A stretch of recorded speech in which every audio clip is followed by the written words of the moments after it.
Hi, everyone, and thank you so much for joining us on the We Thrive podcast, where we share stories from entrepreneurs around the world about how they're creating an impactful legacy. I'm your host, Casey Clark, founder and chief growth officer of C. Clark Consulting. And today I have the pleasure of interviewing my dear friend, Susan Major, who owns the Hatch Project. Thank Hello you there. so much. Yes, I'm so excited to have you. So tell us a little bit about yourself. My name is again Susan Major. I grew up in Morgantown, West Virginia. I am definitely a native West Virginian. That will always be my home. But I've been down here in Baltimore, Frederick, Northern Virginia area since I was probably in my early 20s. So I founded and launched the Hatch Project this past March, and on my 50th birthday, which was great fun. And I'm really, really pleased to finally be pursuing what I've always really wanted to do. It's taken a long time, but I'm very glad it's happening. All right, so tell me, what does the word thriving mean to you? I think it's really important to consider it in the context of surviving and thriving, because those are two really opposite ends. And I think people often settle for surviving. And we almost start to accept that as that's all we could hope for.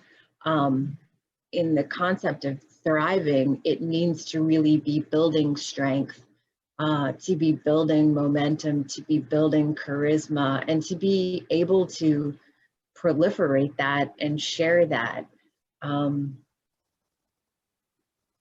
There's aspects of, I think, movement as well as moments of strength inside of how I understand that word.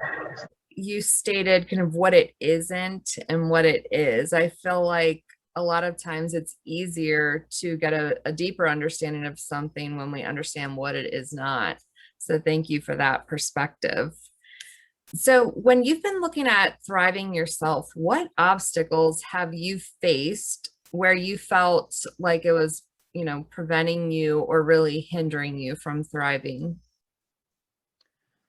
I would say it boils down to a couple of things, and there's probably a common thread. So I learned a great deal in my career working for larger organizations. But at the same time, part of what I really had to pay attention to and become aware of was that there were thresholds there that I was bumping up against.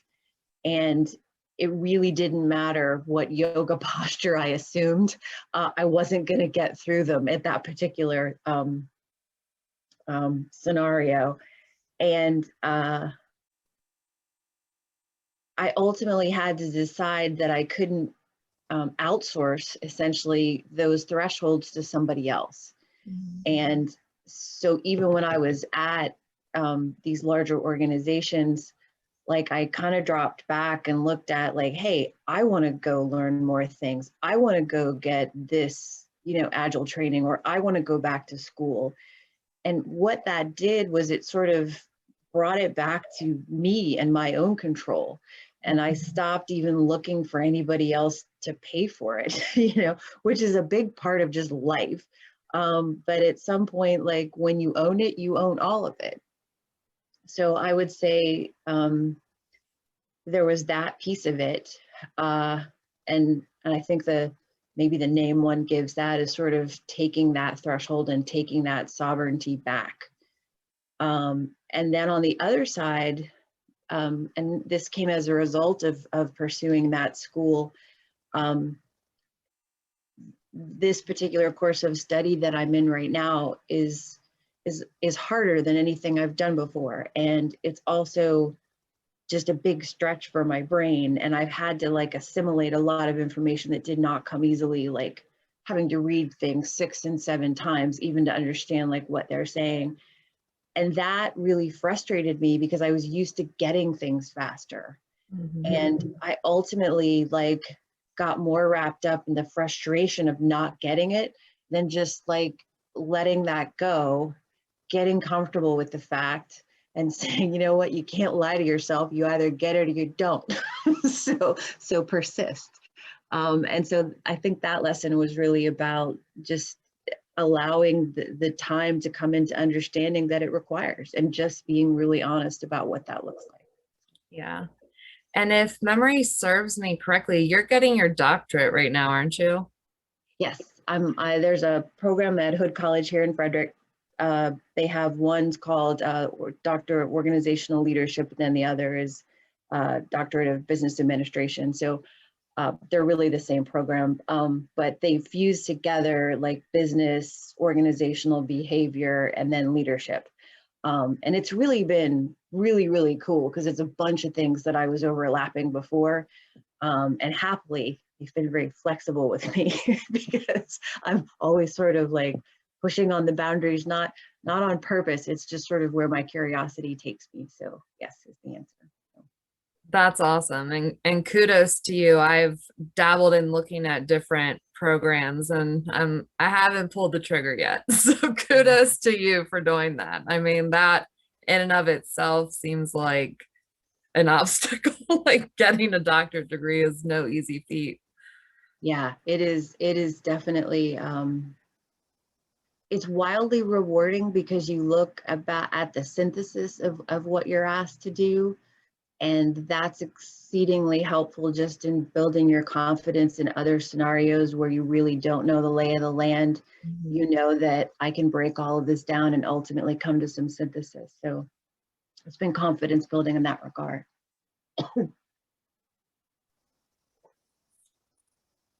That's awesome. So you mentioned persistence when you were talking about that. So what are some other tools or resources that you've used to help yourself thrive? I have found that I'm very much a creature of routine and habit. And if I can get into like a flow and allow a certain amount of time to myself every day, like I know that no one else on the planet wants to talk to me at 3 o'clock in the morning. I am exceedingly confident of that. And so I get up then, not because like I am like wildly productive, but because I can sit on the sofa for like a full 90 minutes and just stare into space and drink coffee and think about whatever it is I want to think about. So that sounds weird, but the rest of the world does not need to adopt that odd behavior. The one thing that, the one thing the one thing I would suggest is just like having that cordoned off time where like if you are an introvert and that's something that gives you energy, because it definitely gives me energy, making sure that happens, because that free space time is really good, and I'm decidedly grumpy if it doesn't happen. So there's that.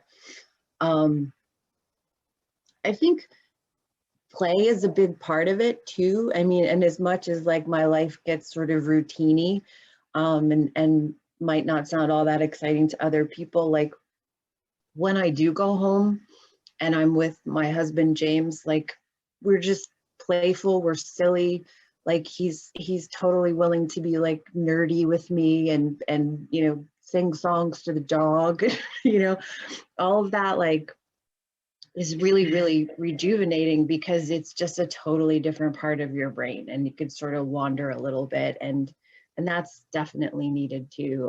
Just like it, you know, works with kids, like when you sort of burst out onto the playground, there's a bursting out that happens there that is fueling for sure. So Yeah, as a fellow introvert, I feel the peace and quiet and the need for that. yeah, yeah, Definitely need some recharging. yeah. It's I think becoming aware of that as I got older and tapping into the, you know, the Myers-Briggs, the some of the psychology behind it. I am a big fan of Jungian psychology as well, just sort of understanding one's journey to individuation of sorts. Like it's just been fascinating, and like you're not so afraid to look at the stuff that's not so pretty, because there's a lot of lessons there. and nobody's perfect, and it's good to be able to sort of sort through that. So Yeah, absolutely. Absolutely. So, kind of talking about one's journey, what do you consider a legacy? And like, what does that word mean to you? And how are you creating a legacy for yourself? I think legacy means it's a bridge between obviously what's happening now and then what's happening in the future. And interestingly, that's also what they define sustainability as. And that is having your impact now, not, negatively impact the experience of people that come after you. Mhm. And so there's a legacy aspect in that regard in terms of the choices that you make. Um, I I really love children, but I chose not to have children. And so there's not that literal legacy that's happening with me specifically, but part of the work I'm focused on right now, both with the business as well as the schooling, I really hope that that seeds that kind of legacy. And even like inside of the entrepreneurs, like there is a range of entrepreneurs, and there are people who are more or less sort of mature inside that process. And inside that process of startup, I really like what's called the nascent entrepreneurs. And those are the really, really new folks who are just coming out of conception and just really thinking their way to like, how do I get the first version of this going?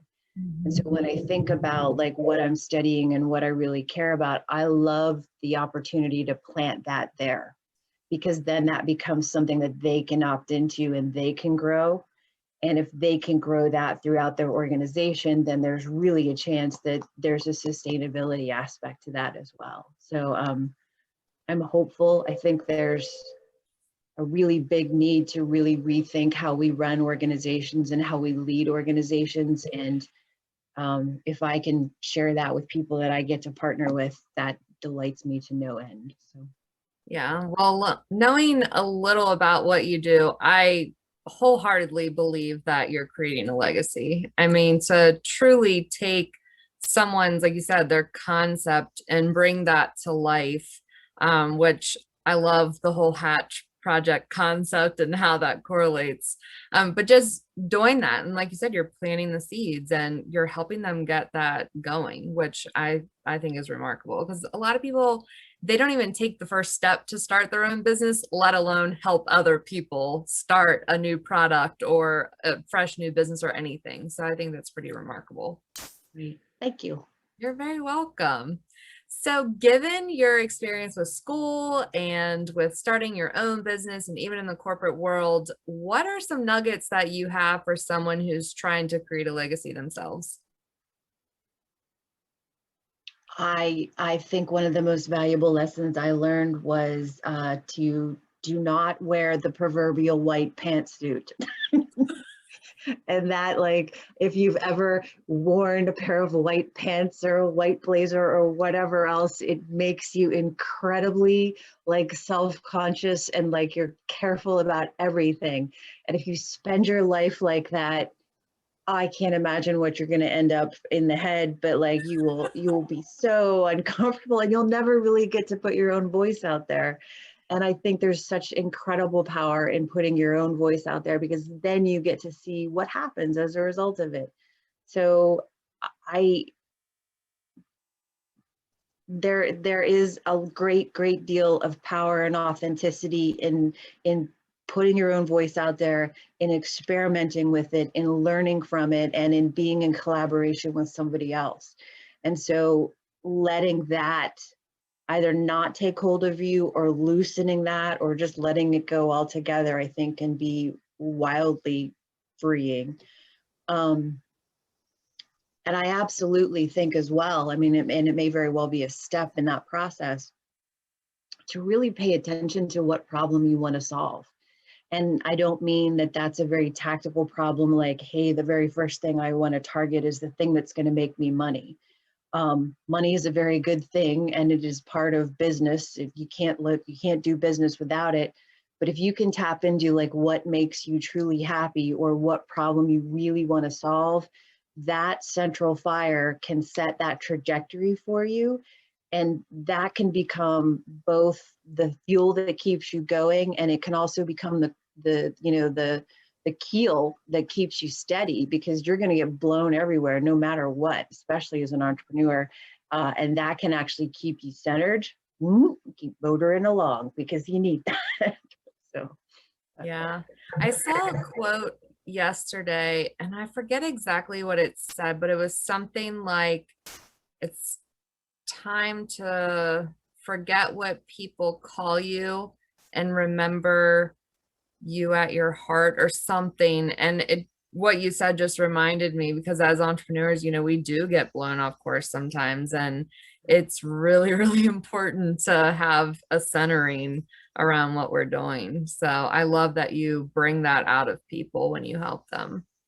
yeah, I think it's one of the most powerful things. And if you look inside the creative process, it's the catalyst that kicks it off, and it's also the fuel that keeps it going. And if you can stay true to that and make sure that always stays, intact, it's never going to be perfect, but it's, some level of intact, it should be able to really fuel what you're doing right now and fuel what you're doing for the future, which goes back to the legacy piece. So. Yeah, absolutely. So is there anything else that comes up for you that you haven't shared and would like to share? I think there's a great deal of guidance in just the things that one is already doing. And sometimes you're not even aware that you already have identified the little clues in what make you really happy. And it was interesting. I had breakfast, again, I don't know, a day ago, 2 days ago, with a gentleman I used to work with. And he was, 50 something, considering going back to pursue his clinical social worker degree certification.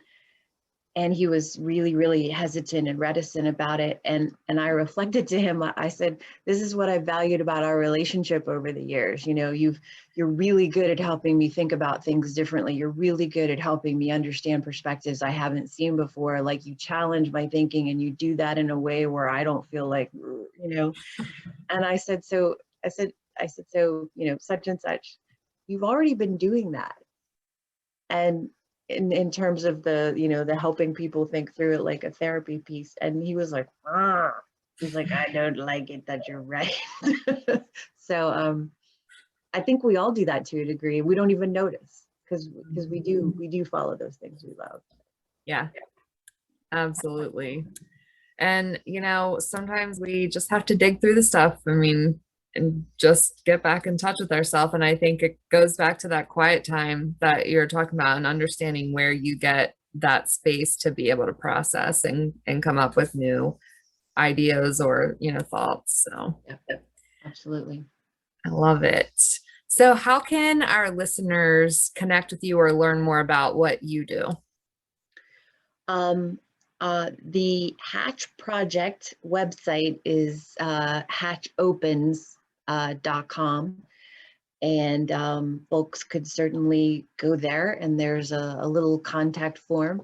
You can certainly email me, that would be lovely too. And that's just smajor, MAJOR, at hatchopens.com. But I love just chatting with people. It doesn't have to be any type of formal engagement. Sometimes when you're just tossing ideas back and forth, you just need somebody to talk to. And I welcome the opportunity to do that. Absolutely. And for our listeners, just so you know, Susan loves peanut butter and jelly. And I do. I had one today. Did you go to Crab Apples? I was downstairs to Crab Apples. And you know what? It's so funny, because like, they make it for me. They technically do not own a jar of peanut butter. They have these little packets, and they make my entire sandwich every time I go with little packets. But like, and at first I annoyed them with my peanut butter and jelly sandwich, but then I was the only person like going there during COVID. So now my peanut butter and jelly sandwich is okay. Yes, that is too funny. Well, find Susan on our website or at Crab Apples in Frederick. Exactly. She's always there. So it has been a pleasure talking to you, and I'm so excited to see where else you go in the future. I know, your business is still young, but as you said, it took a while to just get to where you are, and I can't wait to see the ideas that you have come to fruition. Cool. Thank you so much. I am honored. Thank you, Casey. Yeah, absolutely. And thank you again. And I'd also like to thank our music sponsor, Stephen Lamar Moore, who produced the music for this podcast. So thank you again, Susan. All right. Take care.